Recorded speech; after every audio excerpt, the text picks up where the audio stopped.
السلام علیکم دوستو، کیسے آپ تمام؟ امید کرتا ہوں خیریت سے ہوں۔ روزے وغیرہ کیسے چل رہے ہیں دوستو؟ آج 9 روزے ہیں اور ہم الحمدللہ کافی خوشی محسوس کر رہے ہیں۔ امبا واٹیکا سوسائٹی میں میرے ساتھ ہیں مولانا مبین، اور ہم یہاں امبا واٹیکا سوسائٹی گراؤنڈ میں بیٹھے ہوئے ہیں اور مولانا بچوں کے ساتھ کرکٹ کھیل رہے ہیں۔ الحمدللہ آج ہمارا قرآن پاک تراویح میں مکمل ہوگا۔ سيدنا محمد وعلى آل سيدنا محمد وبارك وسلم كما تحب وترضى عدد ما تحب وترضى يا رب العالمين۔ سب سے پہلے ہم اللہ رب العزت کا شکر ادا کرتے ہیں جنہوں نے اپنے فضل سے، اپنے کرم سے ہم سب کو قرآن کریم سننے اور سنانے کی توفیق مرحمت فرمائی، خاص کر ایک ایسے جگہ سے جہاں سے کفر پھیل رہا ہو، ایسے علاقے سے اور ایسے جو ہے مقام سے اللہ رب العزت نے قرآن کریم کے الفاظ سنوائے اور سنانے کی توفیق عطا فرمائی۔ اللہ رب العزت کا بے انتہا شکر اور احسان ہے۔ میں آپ حضرات کا زیادہ وقت نہیں لوں گا۔ سب سے پہلے میں آپ کو یہ جو آخر کی 2 صورتیں ہیں، قل اعوذ برب الفلق اور قل اعوذ برب الناس، ان کی شان نزول بتاؤں گا اور ان کے فضائل۔ شان نزول یہ ہوتا ہے کہ یہ صورت نازل کیوں کی گئی، کیا وجہ تھی اس صورت کے نازل ہونے کی۔ قرآن کریم میں 114 صورتیں ہیں اور ہر صورت کی شان نزول ہے کہ اس صورت کو نازل کیوں کیا اللہ رب العزت۔ اللہ کے نبی جناب محمد رسول اللہ صلی اللہ علیہ وسلم پر ایک یہودی نے جادو کر دیا۔ آپ جو ہے بیمار ایسے پڑے کہ کوئی بھی دوا، کوئی بھی علاج کارگر نہیں ہو رہا، آپ گلتے جا رہے ہیں، پگھلتے جا رہے ہیں، ایک دم لاغر اور کمزور ہو گئے، پریشانی حد سے زیادہ بڑھ گئی۔ تو حضرت جبریل امین علیہ الصلوۃ والتسلیم تشریف لائے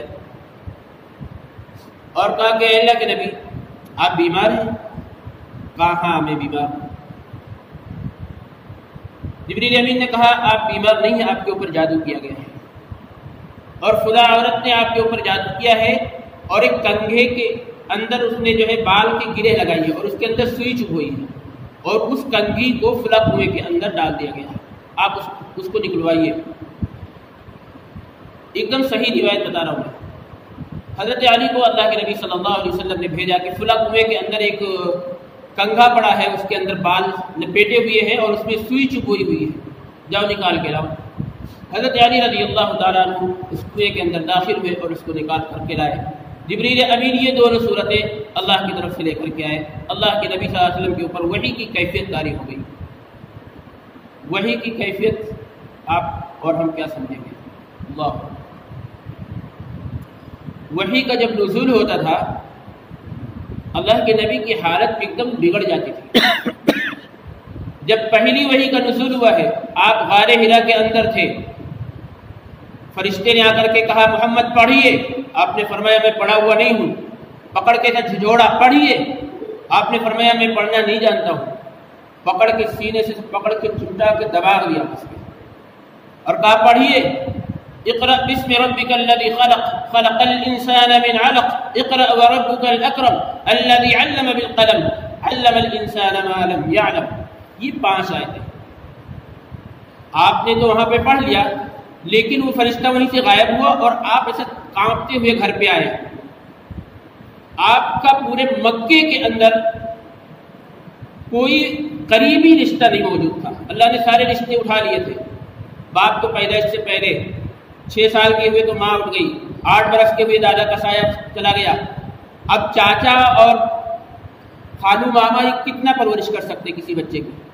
آپ صلی اللہ علیہ وسلم کی ایک چہیتی غمگسار بیوی تھی سیدہ حضرت خدیجہ الکبریٰ رضی اللہ عنہا۔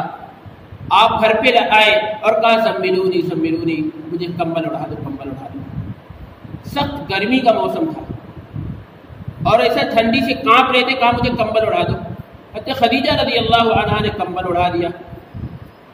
کمبل میں جب لیٹے کچھ تھوڑا سا کچھ دیر کے بعد میں سکون محسوس ہوا، ٹھنڈک غائب ہوئی، خدیجہ بالکل سر کے پاس بیٹھی، آپ کے جو ہے سر دبا رہی تھی اور پریشان تھی وہ بھی۔ اللہ کے نبی صلی اللہ علیہ وسلم کے منہ سے جو پہلا جملہ نکلا، کہتے خدیجہ اب میں بہت جلدی جو ہے مر جاؤں گا۔ یہ وحی کی کیفیت بتا رہا ہوں میں، اب میں بہت جلدی ہلاک ہو جاؤں گا۔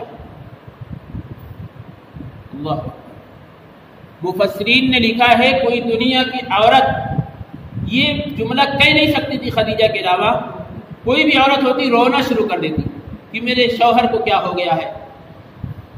حتی خدیجہ کی زبان سے نکلتا ہے کلا، ہرگز ایسا نہیں ہو سکتا ہے، آپ یتیموں کی مدد کرتے ہیں، بیواؤں کی مدد کرتے ہیں، کمزوروں کی حال پوچھتے ہیں، آپ نیکی کی دعوت دیتے ہیں، برائیوں سے روکتے ہیں، آپ کا رب آپ کو ہرگز اس طرح ہلاک نہیں کرے گا، یہ آپ کو کوئی خام خیالی ہے۔ اور اگر آپ کے اوپر کوئی اثر ہو گیا ہے یا کوئی آپ کو جو ہے آسیب ہو گیا ہے تو میرا ایک چچیرا بھائی ورقہ بن نوفل رہتا، میں اس کے پاس لے چلتی ہوں۔ لے کر کے گئی۔ ورقہ بن نوفل جو ہے یہ پرانے زمانے کے عالم تھے، وہ تورات اور زبور کے عالم تھے۔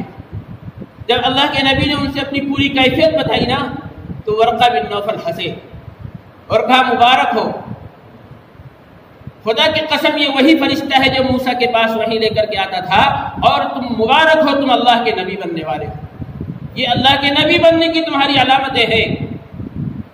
اور کاش کہ میں اس وقت زندہ ہوتا جب تمہاری قوم تم کو مکے سے نکالتی، میں تمہاری پوری مدد کرتا۔ اللہ کے نبی مسکرائے بولے میری قوم مجھے نکالے گی؟ میرا تو نام نہیں لیتی، میری قوم مجھے امین اور صادق کہتی ہے، اپنے جو ہے جھگڑوں کا فیصلہ مجھ سے لا کے کرواتی ہے، اپنی امانتیں میرے پاس رکھواتی ہے، اور مجھے میری قوم نکالے گی؟ ورقہ بن نوفل نے کہا ہاں، جس نے بھی نبوت کا دعویٰ کیا ہے اس کی قوم نے اس کو نکالا ہے، اس کو ہجرت کرنا پڑا ہے، تم کو بھی نکالا جائے گا۔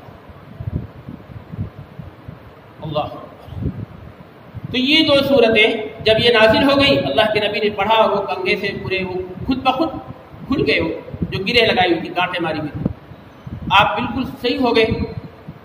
اس کے بعد آپ دیکھیے آپ کا معمول یہ ہو گیا، نبی ہیں اللہ کے اور سارے نبیوں کے امام ہیں جن کی وجہ سے پوری کائنات بنائی گئی ہے، لیکن معمول یہ تھا کہ جب تک یہ دونوں صورتیں آپ جو ہے رات میں بستر پر جانے سے پہلے پڑھ نہ لیتے تھے، اور ایسا پڑھ کے ہتھیلی پر پھونک مارتے تھے اور سر سے شروع کر چہرے سے شروع کرتے تھے، پورے بدن پر جہاں تک ہاتھ جاتا تھا پھرا لیتے تھے جب آپ سوتے تھے۔ یہ روز کا معمول تھا، اور آپ نے حدیث کے اندر فرمایا ہے کہ جو بندے مومن قل اعوذ برب الفلق اور قل اعوذ برب الناس پڑھ کر کے دونوں ہتھیلیوں پر پھونک مار کر کے اپنے بدن پر پھرا لے گا، اس کو کوئی چیز تکلیف نہیں پہنچا سکتی ہے، پوری رات وہ اللہ کی حفاظت میں رہے گا، اور اگر صبح اس نے ایسا کر لیا پورے دن اللہ کی حفاظت میں رہے گا، کوئی جادو، کوئی شر، کوئی مکر، کوئی شیطان، کوئی آسیب اس کے کنارے نہیں آئے گا۔ دوسری بات، تراویح ختم ہو گئی؟ تراویح نہیں ختم ہوئی ہے، یہ ہمارا ایک قرآن مکمل ہوا ہے۔ اگر کسی کے ذہن میں یہ بات ہے کہ اب تو ختم، اب کل سے جو ہے ہوٹل میں بیٹھ جائیں گے، چائے وائے پئیں گے، عشاء پڑھ کے، بالکل غلط ہے، اس کے لیے بالکل جائز نہیں ہے یہ 10 دن کی پڑھنا۔ یہ صرف اس وجہ سے ہے کہ ہم اگر بزنس کر رہے ہیں، تجارت کر رہے ہیں، یا ہم جو ہے کہیں پر سفر کے دوران رکے ہوئے ہیں، تو 10 دن کے اندر ہم نے قرآن ایک جگہ مکمل کر لیا، ہماری ایک سنت مکمل ہو گئی کہ اب ہم جو ہے نا ایک قرآن سننے والے ہو گئے۔ لیکن دوسری جو مستقل سنت ہے کہ پورے رمضان تراویح پڑھنا، وہ باقی ہے، اور وہ باقی رہے گا جب تک رمضان کا مہینہ رہے گا۔ لہذا یہ تراویح اب چھوڑنا نہیں ہے، بلکہ اس کو کنٹینیو کہیں بھی پڑھ سکتے ہو آپ۔ اب آپ کے لیے پابندی نہیں ہے کہ یہیں پڑھنا ہے یا کوثر باغ میں ہی پڑھنا ہے، جہاں مرضی ہو، چاہے تم چھوٹی تراویح کہیں ہو رہی وہیں پڑھ لو، اپنے گھر میں جماعت کر کے پڑھ لو۔ تو تراویح ختم نہیں ہوئی، قرآن ختم ہو گیا۔ قرآن جس دن ختم ہو جائے گا اس دن قیامت آ جائے گی، قرآن مکمل ہوا، ختم نہیں ہوا، قرآن ختم نہیں ہوا۔ قرآن کریم ایک آیت اللہ رب العزت نے نازل فرمائی جس کی میں نے تلاوت کی ہے کہ اگر اس قرآن کو ہم پہاڑ پر نازل کر دیتے تو تم دیکھتے کہ یہ پہاڑ نا ریزہ ریزہ ہو جاتا، پگھل جاتا۔ یہ قرآن کی عظمت، قرآن کی ہیبت بتا رہا اللہ تعالیٰ کہ قرآن اتنی مقدس اور اتنی بزرگ کتاب ہے، اتنی عظیم شے ہے یہ کہ اس کے بوجھ کو، اس کی عظمت کو، اس کی جلال کو پہاڑ بھی برداشت نہیں کر سکتا تھا، لیکن انسان کو اللہ رب العزت نے اتنا اعلیٰ اور اشرف بنایا ہے جو اپنے سینے میں محفوظ کیے۔ تاتاریوں کے دور میں قرآن کو ختم کرنے کا ایک مہم چھیڑا گیا، دریائے دجلہ کتابوں سے اور قرآن کے اوراق سے پورا کالا ہو گیا تھا کہ قرآن ختم کر دیں گے۔ ایک ننھے سے بچے کے کھڑا کر کے پڑھا دیا گیا، قرآن کریم موجود ہے۔ آج اگر پوری دنیا سے صحیفے جو قرآن لکھے ہوئے ہیں، نعوذ باللہ ثم نعوذ باللہ، ختم کر دیے جائے، بات قوتیں جیسے پیچھے پڑی ہیں، تو حافظوں کے سینوں کے اندر جو قرآن ہے وہ ختم نہیں کیا جا سکتا ہے۔ قرآن کریم کے بارے میں اللہ نے فرمایا ہے کہ ہم نے اس کو نازل کیا ہے اور اس کی حفاظت ہم ہی کرنے والے ہیں۔ اس کی حفاظت کوئی اور نہیں کرتا، اللہ کرتا ہے۔ یہ اللہ کی عظمت ہے، اللہ کی یہ جو ہے رحمت ہے۔ ایک اردو کی کتاب لے لو یا آپ کی جو بہترین لینگویج ہو اور اس کو ٹو کاپی شروع سے آخر تک یاد کر لو اور پھر جا کر کے کہیں سناؤ، نہیں سنا سکتے۔ ہم لوگ اردو کے بالکل ماہر ہیں، اردو ہماری مادری زبان ہے، لیکن ہم اگر چاہے 4 ورق اردو یاد کر کے سنا دیں نہیں ہو سکتا ہے۔ اور قرآن کریم ایسی کتاب ہے کہ الف لام میم سے لے کر کے سورہ ناس تک بالکل اسی طریقے سے ہم پڑھ کے سنا سکتے ہیں جس طریقے سے قرآن کریم میں لکھا ہوا ہے، ایک زبر زیر کا بھی فرق نہیں ہو سکتا۔ یہ اللہ رب العزت کا معجزہ ہے۔ جب تک آپ اس قرآن کو سنتے اور سناتے رہیں گے، آپ اس دھرتی پر باقی رہیں گے۔ جس دن یہ قرآن اٹھا لیا جائے گا، پوری دھرتی ملیا بیٹ کر دی جائے گی، قیامت قائم ہو جائے گا۔ اس وجہ سے قرآن کریم کی عظمت کو پہچانو، قرآن کریم کی خدمت میں اپنی جان مال کو قربان کرنے کی جو ہے نا سبق لو۔ کہ قرآن کریم اللہ رب العزت کی وہ مقدس اور آخری کتاب ہے۔ کوئی بھی قوم اس دنیا کے اندر موجود نہیں ہے قرآن کے ہٹ کر کے کہ اپنی جو ہے کوئی کتاب وہ بتا دے کہ ہمارا یہ اللہ کی طرف سے نازل کیا ہوا ہے اور ہم اس کے حافظ، ہمیں پورا یاد ہے، کوئی نہیں بتا سکتا۔ یہ صرف قرآن کریم کا معجزہ ہے کہ قرآن کریم جو ہے ہر مومن کچھ نہ کچھ تو ہر مومن کے دل میں ہے ہی ہے۔ فرمایا جس دل کے اندر قرآن کا کوئی حصہ نہ ہو وہ دل جو ہے دل نہیں ہے، وہ چٹیل میدان ہے۔ قرآن کریم اللہ رب العزت کی یہ آخری کتاب ہے۔ اور فرمایا اللہ تعالیٰ نے ان ھذا القرآن یہدی للتی ہی اقوم، یہی قرآن جو ہے لوگوں کو راستہ دکھاتا ہے جو سیدھا راستہ ہے، سیدھے راستے کی طرف رہنمائی کرنے والا، سیدھے راستے کی طرف گامزن کرنے والا یہ کتاب قرآن کریم ہے۔ یہ جو حفاظ کرام یہ چاہیں تو رمضان کے اندر بہترین بزنس کر سکتے ہیں، ٹوپی اور تسبیح لے کر کے مسجد کے گیٹ پہ کھڑے ہو جانا، روزانہ 400-500 روپے کا دھندا کر سکتے ہیں، لیکن بالکل اس سے ہٹ کر کے یہ اللہ کی کتاب کی محنت اور خدمت میں لگے ہوئے ہیں۔ یہ بھی ایک قسم کی دین کی خدمت ہے اور بہت اعلیٰ خدمت ہے کہ یہ قرآن کریم کی جو ہے حفاظت کے اندر لگے ہوئے ہیں۔ یہ اللہ کی طرف سے توفیق ہے، خاص کر کے ایسے لوگ جو ہے اس کا اہتمام کرتے ہیں، جیسے یہ کمیٹی یہاں کی ہے یا کہیں کی بھی کمیٹی ہو، قرآن کریم کے لیے تراویح کے لیے انتظامات کرتے ہیں، وہ قابل مبارکباد ہیں کہ وہ اللہ کی اس آخری کتاب کی حفاظت کے ذریعہ بن رہے ہیں، اس کی بقا کے ذریعہ بن رہے ہیں، وہ قرآن کریم کو سننے اور سنانے کا وسیلہ بن رہے ہیں۔ یہ اللہ کی طرف سے ان کو جو ہے ان کے دل میں بات ڈالی گئی ہے کہ تم لوگ کھڑے ہو جاؤ اور انشاءاللہ العزیز اس کا اجر جو ہے ان کو ملے گا، اور جتنے لوگوں نے اس قرآن کریم کو سنا ہے سارے لوگ اس کے اجر کے اندر شامل ہیں۔ انشاءاللہ یہ سلسلہ کنٹینیو چلے گا۔ اب اس سال جو ہے بہت ہی اچانک یہ پروگرام بنا، کیونکہ اس سے پہلے یہ سلسلہ موقوف ہوا تھا 3 سال کے لیے، 2012 سے یہاں پہ ہم دونوں جگہ کو ساتھ تراویح سنا رہے ماشاءاللہ، لیکن بیچ میں یہ جو لاک ڈاؤن ہوا اور کووڈ کی وجہ سے یہ سلسلہ منقطع ہوا، 3 سال بند تھا۔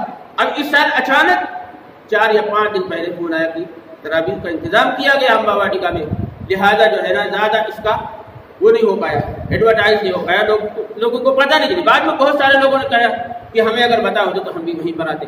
اس میں خاص یہ فائدہ یہ ہے کہ مستورات کا جو انتظام ہے، یہ ہماری مائیں بہنیں بیچاری کیسے پڑھے تراویح، مسجد والے تو اس کا انتظام کرتے نہیں ہیں۔ کیا مردوں کے لیے خالی نماز ہے، عورتوں کے لیے نہیں ہے؟ مسجد نبوی کے اندر آج آپ جا کر کے دیکھیے، حرم کے اندر دیکھیے عورتیں نماز پڑھتی کہ نہیں پڑھتی ہے مردوں کے ساتھ۔ مسجد میں جتنا حق مردوں کا ہے اتنا ہی حصہ عورتوں کا ہے۔ تو یہاں پر جو ہے بہت ہی اچھا نظم ہے عورتوں کے لیے کہ جو بھی آئے اپنی فیملی کے ساتھ میں آئیں، اوپر عورت کو چھوڑ دے، وہ بھی نماز پڑھے جماعت کے ساتھ میں، اور جماعت کا جو ثواب ہے اس کے اندر وہ بھی شامل ہو جائیں، قرآن کریم وہ بھی سنیں، اور جو کچھ ٹوٹی پھوٹی باتیں جو ہے تفسیر کی بیان کی جاتی ہے تراویح کے بعد میں۔ اچھا ایک بات یہ بھی آپ لوگ قابل مبارکباد ہو کہ تقریباً 11 بجے تک آپ تراویح پڑھتے ہو، 3 پارہ کبھی 4 پارہ پڑھتے ہو، اس کے بعد جو ہے اس کا خلاصہ بھی سنتے ہو دل جمعی کے ساتھ میں۔ یہ بہت ہی آپ لوگوں کی اس کی بات ہے کہ آپ لوگوں کے اندر کافی شوق ہے، اللہ رب العزت نے دیا ہے، ورنہ لوگ ایک پارہ پڑھنے میں ہی تھک جاتے، بہت سے لوگ ایک پارہ سوا پارہ سننے میں ہی تھک جاتے اور فوراً مسجد خالی ہو جاتی ہے۔ لیکن الحمدللہ یہاں کا ماحول یہ ہے کہ جب تک تفسیر نہیں سن لیتے جب تک کوئی جاتا نہیں۔ تو ہم اب زیادہ وقت نہ لے کر کے بس ایک مرتبہ پھر ہم جو ہے اپنے امبا واٹیکا سوسائٹی اس کا پڑھنے کا ہم کو اپنا کر سکے، لیکن اپنی چھوٹی پوری زبان میں جو کچھ بھی ہم نے پڑھا ہے اللہ رب العزت سے دعا کرتے ہیں کہ قبول فرمائے، اس پہ جو کمی کوتاہی ہو رہا ہے آپ فرمائیں، ہمارے پڑھنے کو بھی قبول فرمائے، ہمارے سننے کو بھی